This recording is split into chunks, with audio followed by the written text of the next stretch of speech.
Bonjour et bienvenue dans cette émission du 21 mai 2024 de cette Web TV sur laquelle je vous propose une information franche et directe, sans concession ni tabou, accessible, honnête et sourcée, en vous rappelant que grâce à mes abonnés et donateurs, je suis totalement indépendant et donc libre de mes propos. C'est le premier anniversaire de cette chaîne, c'est en effet le 1er mai 2023 que j'ai lancé cette nouvelle proposition avec un look qui évidemment a quelque peu vieilli, et précisément dans cette intention d'apporter des regards et des perspectives que l'on ne trouve pas ailleurs, déjà parce que les médias mainstream sont dans une entreprise de désinformation, de propagande, de malhonnêteté et même de prostitution intellectuelle absolument épouvantable, mais également parce que les médias indépendants, et Dieu merci qu'il y en ait tant qui aient vu le jour et qu'il y ait tant de journalistes compétents et professionnels qui s'activent pour faire circuler de la bonne information, eh bien ne proposent pas forcément un regard anthropologique. Et mon action, je l'ai voulu en fait, à cheval de deux compétences disciplinaires dont je dispose, une dimension presque ethnographique où il s'agit de documenter le réel à partir de ce qui circule pour faire date, mais également pour fournir une matière à des analyses et donc avec un regard plus particulièrement anthropologique. J'en profite pour exprimer une immense gratitude à tous mes abonnés et donateurs. Merci, merci, merci de m'avoir soutenu tout au long de cette année. C'est vrai que c'est un travail harassant, que je me suis parfois trouvé épuisé au bout du rouleau, mais c'est toujours en pensant à vous et bien sûr à l'importance de ne pas nous décourager et de ne rien lâcher que j'ai pu repartir dans la production. Et à partir de lundi prochain, 27 mai, j'entamerai 2 semaines de retour sur cette année complète, avec également un appel à soutien pour pouvoir persévérer dans cette dynamique au cours des mois et des années à venir. Bien sûr, je préférerais plutôt être dans une position où la question d'arrêter cette chaîne se poserait, si nous avions remporté la victoire, si le mensonge s'était dégonflé, si le collectif était sorti de la transe hypnotique extrêmement malsaine dans laquelle il a été plongé, eh bien je pourrais songer à passer à autre chose, mais tant que ce n'est pas le cas, j'ai simplement envie de continuer. Dans l'émission d'aujourd'hui, dont je développerai certains thèmes au cours des jours à venir, il y a un ensemble de bonnes nouvelles. Et bien sûr, ne boudons pas notre plaisir, elles sont tellement rares qu'il faut les savourer lorsqu'elles arrivent. Mais vous verrez que ce sont des bonnes nouvelles en quelque sorte qui sont à double tranchant. Tout d'abord, hier à Londres, se jouait le sort de Julian Assange, puisque la cour d'un État perfide et inique qui a semé la guerre et la mort et massacré des millions et des millions d'innocents avec son grand frère états-unien à travers le monde, continue de persécuter cet honnête homme et ce journaliste qui ne devrait aucunement être en prison. Et donc, il existait hier le risque qu'il soit extradé vers les États-Unis où son destin serait profondément funeste, sachant que les États-Unis ont validé l'usage de la torture et qu'ils se font un malin plaisir de persécuter tous ceux qui osent se mettre en travers de leur route. Et j'avais cité, juste avant le jugement de la cour en question, Albert Camus qui avait dit à l'époque « La paix est le seul combat qui vaille d'être mené, ce n'est plus une prière, mais un ordre qui doit monter des peuples vers les gouvernements, l'ordre de choisir définitivement entre l'enfer et la raison. » Et hélas, combien ces propos étaient prémonitoires. Mais Camus, qui bien sûr a traversé la Deuxième Guerre mondiale, savait de quoi il retournait. Et donc, bonne nouvelle, victoire juridique pour Assange, il pourra de nouveau faire appel pour éviter son extradition. Il y a eu une énorme mobilisation de comités de soutien à travers le monde, jusqu'en bas de la cour qui était réunie pour rendre son jugement. Et Stella Assange, son épouse, ne cesse de dire à quel point cette mobilisation est importante. Il ne faut bien sûr pas voir dans cette décision une quelconque décision de justice. La justice n'existe plus dans les cercles dont il est question, mais un arbitrage politique entre l'intérêt de continuer à persécuter ou d'intensifier la torture qui est infligée à Assange versus les dégâts potentiels dans l'opinion publique. Et donc nous devons inlassablement continuer à nous mobiliser. Stella Assange avait posté l'avant-veille la question « Comment peut-il être juste ?» Comment peut-il être correct? Comment peut-il être possible d'extrader Julian vers le pays même qui a planifié son assassinat, sachant que Mike Pompeo, l'ancien extraordinairement véreux et mafieux directeur de la CIA, avait effectivement monté un plan d'assassinat envers Julian Assange, dont le seul crime, je le rappelle, est d'avoir dévoilé des crimes de guerre. Donc bonne nouvelle, mais Julian Assange ne devrait même pas être en prison, il devrait être lâché sur le champ, donc c'est mieux, bien sûr, que s'il avait été extradé, mais ne relâchons aucunement la pression. Autre bonne nouvelle, le fait que le procureur de la Cour pénale internationale a sollicité que des mandats d'arrêt soient délivrés contre le Premier ministre israélien Benjamin Netanyahou et son ministre de la Défense, ainsi que les principaux responsables du Hamas pour crimes de guerre et crimes contre l'humanité. Et c'est une extrêmement bonne nouvelle. Je reste stupéfait que des gens à qui le destin d'Israël tient à cœur, ce que je peux tout à fait comprendre, mais ne voient pas que Benjamin Netanyahou est un des pires psychopathes de l'histoire contemporaine, qu'il n'a cessé de dire que sa seule obsession était de mettre en échec tous les espoirs de paix, d'écraser les Palestiniens sous une répression, de coloniser leurs terres et de les expulser de la région. Et donc il y a encore des gens qui croient défendre Israël en défendant le régime Netanyahou et le génocide, techniquement un génocide qui est plus que probablement en cours à Gaza, cela dépasse mon entendement. Il y a des gens qui m'interpellent courtoisement à ce sujet, mais toujours avec la même logique, dénoncée par un des principaux éditorialistes israéliens, Gideon Lévy, qui dit le problème avec Israël, c'est que le peuple juif croit être le peuple élu et donc il est au-dessus de toutes les lois. Quoi qu'il se passe, il se présente en victime et donc dès lors qu'il est la victime, il est inlassablement légitimé à se défendre, même en écrasant l'ennemi d'une manière infiniment supérieure aux dégâts qui ont été commis. La troisième conclusion de Gideon Lévy, c'est que Israël actuellement a basculé dans le pire qui peut concerner un peuple, qui est la déshumanisation de l'autre. Et en ce qui me concerne, je ne bougerai pas de cette posture, je ne suis ni pro ni anti qui que ce soit, je suis pro-humanité, je suis anti inhumanité et déshumanisation parce que je vois que le bien commun du peuple israélien et du peuple palestinien vont dans la même direction, qui est de se soustraire à l'action délétère, perverse et morbide de ceux qui gouvernent de part et d'autre. Et donc oui, l'ennemi des Israéliens et des Palestiniens, c'est le Hamas. L'ennemi des Palestiniens et des Israéliens, c'est Netanyahou et la clique d'allumés messianiques qui l'entourent et qui le conseillent. Et donc, bien sûr que pour moi, c'est une excellente décision que le procureur ait sollicité l'inculpation des responsables du Hamas et des responsables du parti israélien. Réjouissons-nous, ça fait évidemment toutes sortes de soubresauts, mais au nom de quoi Israël, parce qu'il a subi l'horreur de la Shoah il y a 80 ans, devrait-il être exonéré de toute responsabilité quant à la réalité de ses actes ? Et on sait à quel point Israël cherche à camoufler au maximum la documentation du réel, notamment en tuant ou en empêchant des journalistes de faire leur travail pour que les preuves ne soient pas rassemblées.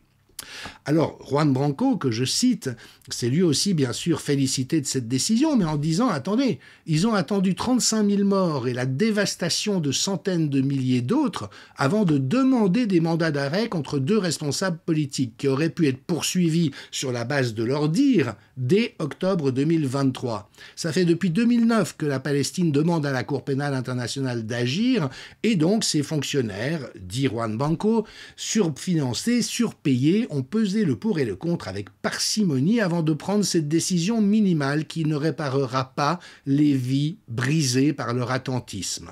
Soyons toujours exigeants et cruels, dit-il, je ne fais pas mien cette expression, à l'égard de ceux qui se prennent de nous diriger et de nous dominer, mais toujours est-il que dans les heures qui précèdent l'enregistrement de cette vidéo, Israël a repris ses bombardements de populations civiles et nous devons tous, quelle que soit notre confession, quelle que soit notre origine, quelles que soient nos convictions, dire assez, assez de cette horreur. Dieu merci, de très nombreuses voix juives s'expriment à travers le monde pour réclamer que cette abomination cesse. Autre bonne nouvelle, notre amie Ursula von der Leyen a comparu, pas personnellement, elle a envoyé ses avocats, mais de très nombreux avocats, de très prestigieux cabinets d'avocats, parce qu'elle sent quand même un petit peu le chatouillis de la menace. Devant un tribunal à Liège, sur fond de conflit de compétences avec le parquet européen, mais bien sûr pour ces inconduites, ces transgressions et ces possibles crimes de corruption en lien avec l'attribution des contrats à l'entreprise Pfizer. Donc je salue bien sûr Frédéric Baldon, ce lobbyiste qui était accrédité auprès du siège du Parlement européen et qui a vu son accréditation par mesure de rétorsion être supprimée depuis et qui n'a pas lâché l'affaire avec l'association Bon Sens, avec, je les salue, Florian Philippot et les Patriotes, avec un ensemble de citoyens puis d'États, notamment la Pologne, qui se sont joints à la cause. Ils exigent d'avoir accès aux contrats non censurés, non caviardés, mais également aux SMS, aux fameux SMS échangés entre Mme von der Leyen et Albert Bourla, d'une manière totalement illégale, étant donné que cela n'entre pas dans ses prérogatives et que cela transgresse toutes les lois et tous les codes de conduite en la matière. Faut-il rappeler que la médiatrice européenne ne cesse d'appeler la presse à faire son travail, à investiguer, à dénoncer cette situation, et pour l'instant, la presse roupille dans tous nos pays. Enfin, elle ne roupille pas. Elle est en état de prostitution avancée, c'est comme ça qu'il faut nommer les choses. La presse dans nos pays ne fait plus son travail, elle protège les intérêts des puissants, délibérément, sciemment, d'une manière qui constitue elle aussi une haute trahison, et donc, une fois encore, c'est le seul bon sens qui s'exprime, détournez-vous de grâce de la presse mainstream, ou alors ne la lisez que pour savoir ce qu'ils cherchent à nous faire croire en nous manipulant. Alors je n'entrerai pas ici dans les détails de cette affaire sur laquelle je reviendrai. Si toutefois vous avez l'occasion d'écouter la conférence de presse qu'ont donnée Maître Prota et Frédéric Baldon à la sortie de l'audience, ça vaut vraiment le détour. C'est extrêmement clair, l'un et l'autre s'expriment de manière remarquable, notamment Maître Prota a cette compétence très précieuse de traduire les questions juridiques dans du langage commun que vous et moi pouvons comprendre.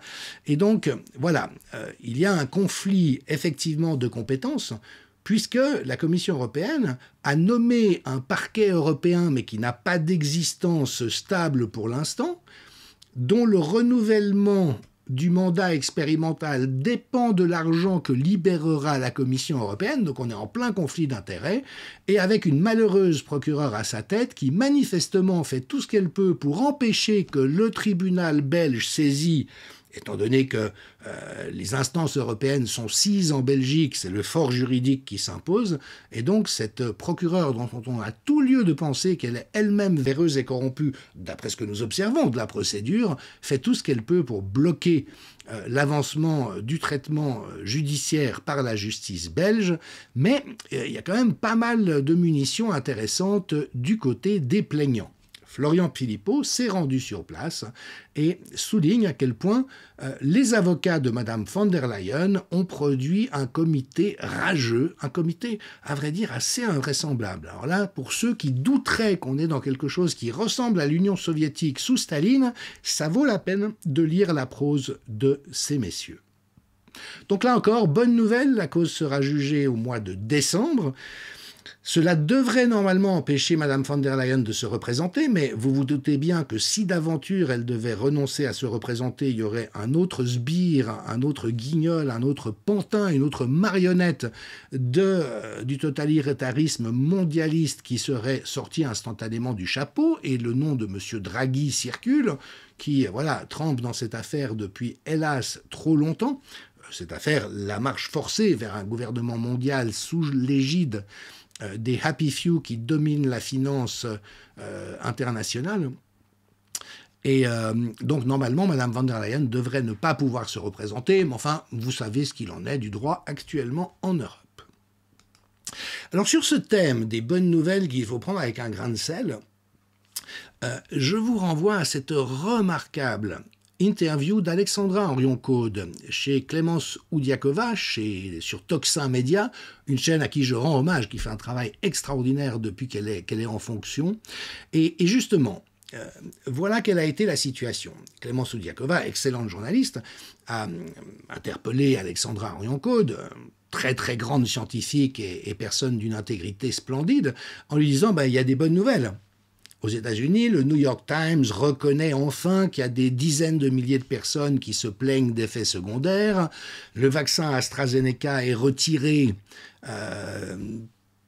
Alors, on dit que c'est parce qu'il n'y a plus de marché, mais en fait, parce qu'il s'est avéré vraiment très peu sécuritaire et qu'il a causé pas mal de dégâts, ce sont des bonnes nouvelles.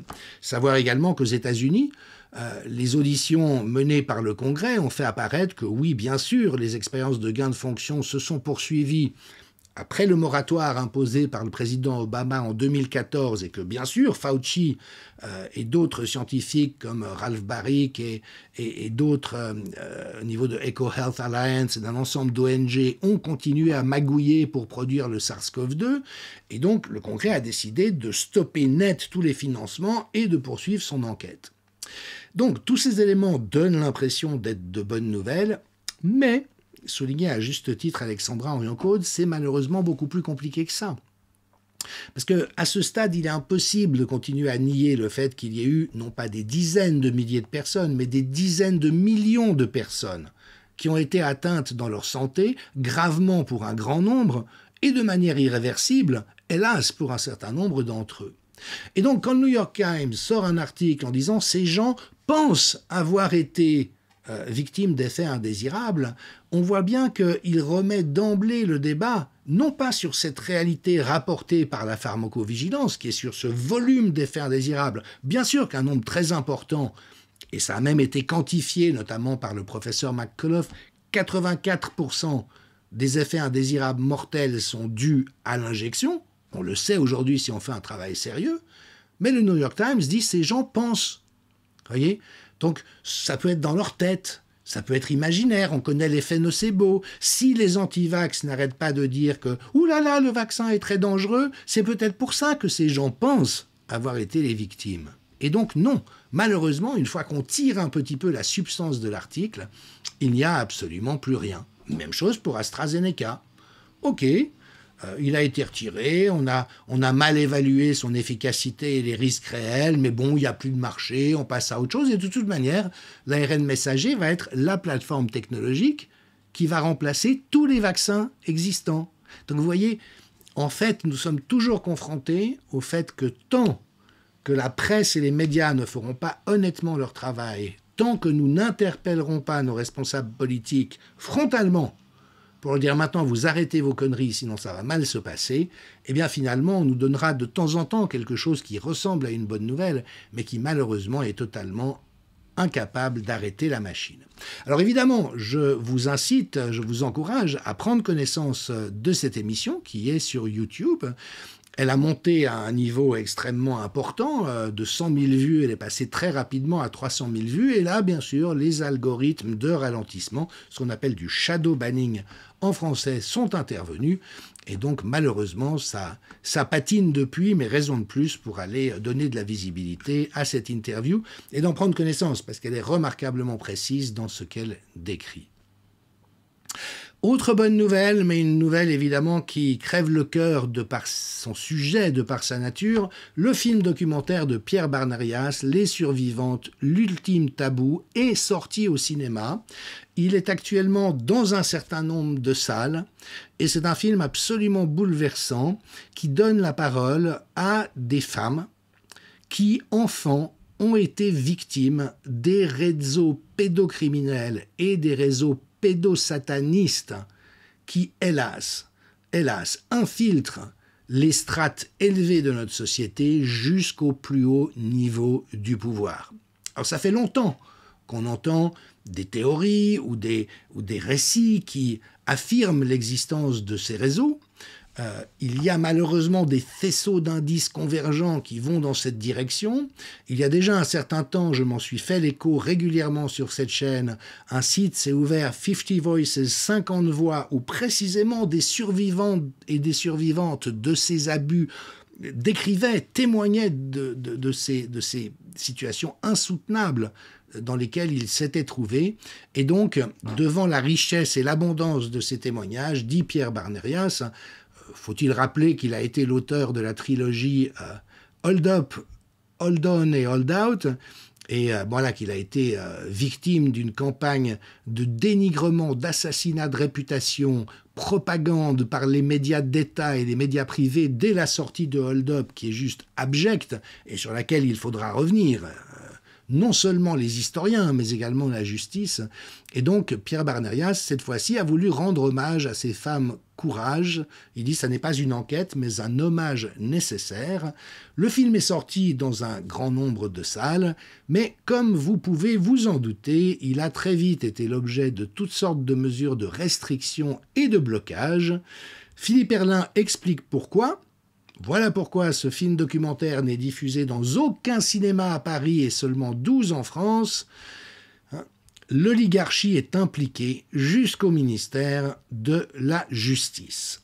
Et ça, c'est la réalité inconfortable, mais qu'il va falloir affronter de manière frontale si nous voulons pouvoir faire une percée décisive au-delà de cette abomination, et enfin mettre en échec ces pervers psychopathes délinquants sexuels qui violent, abusent et assassinent l'enfance pour assouvir des pulsions innommables. Alors là encore, je vous renvoie à un certain nombre de références, je reviendrai bien sûr sur ce travail. D'abord une très bonne interview de Pierre Barnerias avec Marc Daoud sur le média Nexus. Pierre Barnerias est passé avec Laurence Beneux, journaliste d'investigation qui avait mis en lumière tout le scandale de Zandvoort étouffé par la Mitterrandie à l'époque. C'était sur Toxin Média où un certain nombre de témoignages des victimes de ces horreurs sur France Soir. Et je cède la parole à Pierre Barnerias. Le film est encore visible dans un certain nombre d'endroits. Le site du film donne où ça joue. Et puis évidemment que face à ça, on peut tous se dire, oui, bon, je peux concevoir que ça existe, ça a même l'air d'être vrai, mais ai-je vraiment envie de m'exposer à cela? Et je pense que ça vaut la peine d'écouter ce que Pierre a à dire à ce sujet, mais également des spectateurs qui sont sortis de séance. Bonjour à tous, un petit mot pour vous inviter à aller voir en masse le film Les Survivantes qui est à l'affiche encore jusqu'à dimanche. Après, tout dépendra de la fréquentation des salles. Il est encore à l'affiche dans plus de 22 salles. Ce film touche énormément les gens. C'est un film positif, c'est un film qui brise un tabou qui est juste inacceptable. Le tabou de la pédophilie et des réseaux pédocriminels. Donc n'hésitez pas à consulter le site du film pour savoir où passe ce film. Il y passe notamment dans pas moins de 11 multiplex, notamment en région parisienne dans le 77, mais également à Lille, à Nancy, à Metz, à Rouen ou Nîmes. Voilà, merci pour elles. Ces survivantes sont des femmes exceptionnelles. Apparemment, le public ne s'ennuie pas. Allez regarder la réaction du public sur Allociné et vous verrez que c'est un film où on a de l'émotion. C'est un film qui touche les gens et c'est un film vraiment d'utilité publique. Pour elles, n'hésitez pas à aller voir ce film. Je pense pas que vous allez perdre votre temps. Je vous embrasse, mais à bientôt. Je suis bouleversée. Bouleversée par leur courage aussi, et par leur force de résilience. Ça me touche énormément. On peut pas ne pas pleurer en voyant ce film. Le film est absolument exceptionnel. Il y a un avant et un après. Ce qu'il y a de remarquable, c'est d'abord c'est qu'il y a beaucoup de témoins, mine de rien, qui se connaissaient pas et qui racontent quand même des choses qui paraissent toutes invraisemblables, mais qui en fait sont très similaires et très proches. Et qui témoignent tout à visage découvert, et ça c'est quelque chose qui est complètement inédit. Moi j'étais très touché par les victimes et leur reconstruction, déjà de les voir là, vivantes en feu, apparemment en forme, témoignant. Indiscutablement il faut le voir. J'ai envie de dire aux âmes sensibles, ne pas s'abstenir. Foncez voir ce film, c'est plus qu'un film.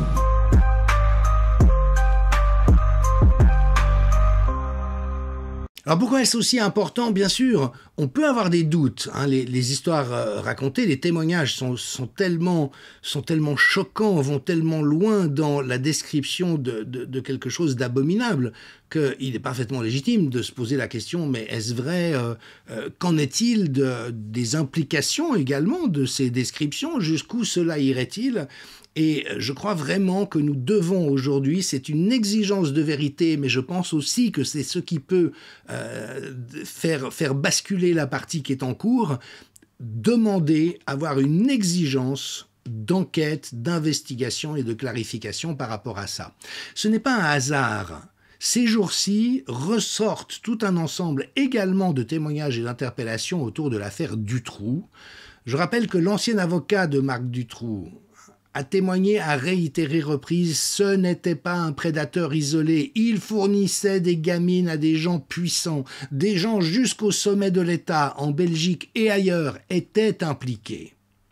Ces jours-ci, il y a quelques semaines, est sorti un livre du principal enquêteur, un gendarme émébille, qui a été écarté de l'enquête parce qu'il était en train de mettre en lumière ce qui avait à l'être. Et ce livre a été préfacé par Philippe Geluck, qui exige, qui demande, et nous devons nous associer à lui, qu'on réouvre le dossier Dutroux pour aller jusqu'au fond de l'histoire. Alors qu'il ne savait pas être enregistré, Dutroux, en 2020, a fait cette confidence en tôle. Ce n'est pas d'être enfermé le pire, c'est de porter le chapeau. En réalité, les assassins sont en liberté. C'est une association de malfaiteurs dirigée par une coalition de fonctionnaires. Et donc nous, en tant que citoyens, en tant qu'hommes libres, hommes et femmes libres, nous avons à ne pas laisser le couvercle de plomb des fonctionnaires, des politiciens et des puissants corrompus autoriser cet étouffement de ce qui, au contraire, a à être mis au grand jour pour que nous sachions à qui nous avons affaire et que nous prenons la décision de reprendre le pouvoir. Je salue également Pierre Jovanovic, qui fait un travail remarquable, et franchement, alors lui, il est sérieusement burné pour parler français. Voilà ce qu'il a rappelé sur une chaîne algérienne, alors qu'il était interrogé sur l'affaire Epstein, donc ce pédocriminel qui a violé et fait violer des centaines d'enfants par des gens puissants filmés par des caméras pour pouvoir les faire chanter, et qui avait tout un volet français qui a été évidemment totalement occulté et recouvert d'omerta. Et voilà ce que Pierre Jovanovic a dit au micro de cette chaîne. Il y a toujours ce type d'opération de chantage. Mais elle est toujours en place. Pourquoi croyez-vous justement que tous les médias se la ferment? Évidemment qu'elle est en place. Il n'y a pas que celle-là. C'est-à-dire sur les journalistes, sur les politiciens, sur les artistes, sur les... N'oubliez pas, Epstein avait un 200 mètres carrés avenue Foch. Alors pour vos spectateurs algériens, c'est l'avenue Foch, elle est juste à côté de l'Arc de Triomphe, donc c'est l'un des quartiers les plus riches de Paris, c'est une des plus belles avenues, on va dire, à 2 pas des Champs-Élysées. Et là, il y avait 200 mètres carrés et ces 200 mètres carrés étaient totalement truffés de caméras. Et c'est une opération qui a duré pendant plus de 10 ans. Avec la complicité de Monsieur Brunel, qui, vous savez, qui en fait, qui se cachait derrière une agence de mannequins, mais on a retrouvé des post-it, notamment des courriers où il disait j'ai pour toi, pour ce soir, j'ai une gamine de 7 ans et 12 ans. Voilà. C'est comme ça qu'ils détiennent. Voilà, et je partage avec vous ma conviction que nous avons tous à nous mobiliser jusqu'à ce que le jour, la lumière soit faite sur ces réalités abominables et que ceux et celles qui sont impliqués là-dedans rendent des comptes devant la justice pour que nous soyons libérés de ce satanisme, osons le terme. Que dans les années 70, Alice Cooper, les Rolling Stones aient brandi des soi-disant symboles sataniques pour effaroucher le bourgeois, c'était une chose. Mais que 55 ans après, l'imaginaire sataniste ait infiltré toutes nos sociétés et que nous ayons révélation sur révélation, lucarne ouverte sur ces abominations qui se déroulent, nous ne pouvons pas fermer les yeux. Il est de notre responsabilité d'interpeller les responsables, de faire du foin, de nous mobiliser autour de ces questions. Enfin, je terminerai cette émission par une bonne nouvelle, pour moi en tout cas, mais je crois également pour la cause que nous défendons, puisque mon dernier livre, La fabrication du désastre, qui, pourquoi, comment, les années Covid 2019, crimes contre la démocratie et déferlement totalitaire, a été numéro 1 des ventes dans sa catégorie dès le jour de sa sortie. Et puis, non seulement il a été numéro 1 des ventes, ce qui évidemment est toujours bon à prendre, mais surtout, on voit que les commentaires sont extraordinairement positifs, 5 sur 5 avec 49 commentaires, et tous ceux que je lis vraiment montrent l'appréciation des lecteurs pour la profondeur et l'exhaustivité du travail auquel je me suis livré. Ça a été là encore une tâche harassante. Partant du constat que tout avait été fait à l'envers, j'ai empoigné ce questionnement. Qui a organisé ça ? Est-ce que ça a été organisé et si oui, depuis combien de temps ? Pourquoi ? Quelle était la finalité et comment est-ce qu'il a été possible d'infliger quelque chose d'aussi absurde, destructeur et, à vrai dire, délirant à nos pays ? Et voilà, les résultats de cette enquête, les réponses à ces questions figurent dans ce livre. Il y a une excellente préface de professeur Christian Perronne que j'ai mise en ligne sur mon site anthropo-logique.org, donc n'hésitez pas à aller la télécharger et à la faire circuler largement. En 4 pages, il résume exactement l'état de la situation et l'enjeu face auquel nous sommes. Je me permets de mentionner qu'un entretien avec Christian Perronne a été diffusé par le site Les Rencontres de Cara, cara.news, à la fois leur propre site et leur chaîne YouTube. Et puis je remercie évidemment toutes les personnes qui se sont exprimées de manière favorable au sujet de mon livre, dont le docteur Bernard Cron, qui est un membre de l'Académie nationale de chirurgie, vice-président de l'Association des anciens internes des hôpitaux de Paris, auteur de plus de 300 publications, enfin une pointure dans son domaine, et qui avait rédigé un excellent livre, Blouse blanche, colère noire, paru aux éditions Max Milo en 2021. Merci docteur pour votre soutien. L'ancien sénateur Yves Pozzo di Borgo, qui lui encourage la lecture de mon livre en disant qu'il s'agit d'un des ouvrages les plus pertinents et les plus intelligents sur la puissante manipulation mondiale à laquelle l'humanité est actuellement soumise. J'en donne toutes les preuves dans cet ouvrage, ainsi bien sûr qu'au docteur Elbaz, qui a décrit mon livre comme étant fabuleux et attiré l'attention sur la qualité de la préface du professeur Perronne. Il dit c'est la confirmation de tout ce qu'il a publié depuis 5 ans, et je le suis depuis ce moment-là, et je le confirme. Il dit « Si nous étions dans une démocratie, ce livre ferait la une des médias. Mais comme d'habitude, les journaleux des merdias collabos aux ordres n'en diront pas un mot. On peut effectivement leur faire confiance. » Et je terminerai avec un grand clin d'œil à mon éditeur, que je remercie d'avoir produit cette affiche publicitaire qui me ravit. Je n'y suis pour rien, ils m'ont comblé. Vous voyez le portrait de Macron. Vous voulez vraiment m'emmerder ? Lisez le dernier livre de Jean-Dominique, et c'est vrai qu'il y a dedans de quoi le mettre à l'ombre pour plusieurs décennies. Je vous remercie. À demain.